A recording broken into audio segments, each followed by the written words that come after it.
You fucked up. You really fucked up here. I'm talking to you now, the BBC. I'm speaking directly to you. The fact that you're thinking about sacking Gary Lineker over this is a slippery slope. Not only for us, not only for refugees, but for you as an institution. If you bow down to the Tories right now, you will never recover from it. They will take your funding away, they will make you a weaker institution, and then before you know it, there's no such thing as the BBC. And where are your complaints now? Where are your complaints when the fact is that the Tory party have been intimidating one group after another and you didn't say anything about it, and the moment someone did, you tried to sack them, right? I can't believe I'm defending a millionaire right now, but I am. You tried to sack them.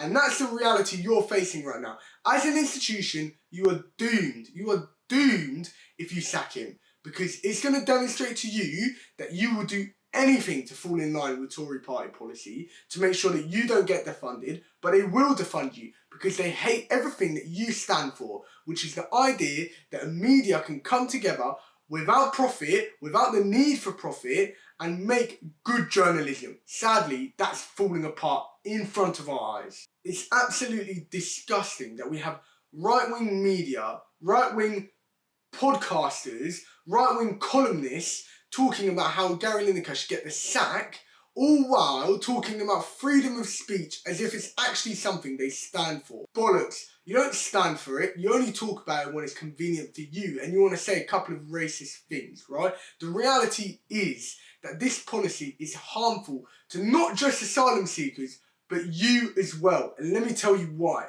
This anti-refugee bill will give the government the ability to deport people without finding out why they're here, without finding out the concerns they had back home, without finding out what risk they are at back home, and potentially either sending them to that dangerous place or sending them to a safe third country, i.e. Rwanda, which is reportedly on the brink of civil war. If you think this won't affect you, think again. Have you ever heard of that quote?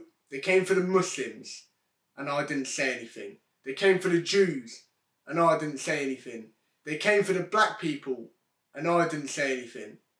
And what happened? They came for me next, and there was no one to speak up for me. And that's exactly what we're facing in this country.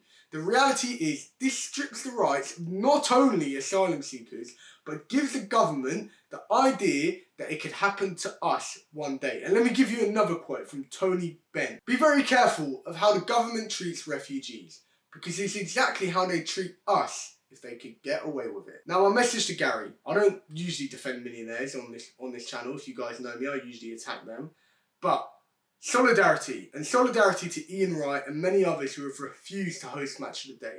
Match of the Day is my favourite thing to watch ever, right? It's the only thing I can sit down and watch peacefully in my time at 10:30 every Saturday and every Sunday, right? But the fact that you're not presenting it means I won't be watching it, and the fact that you're standing away and you're saying that this is something that you're not going to back down on, it shows that there are some principles left in this world. And for that, I commend you, along with Ian Wright and along with everyone else that said they won't be hosting this show. So, that's my message.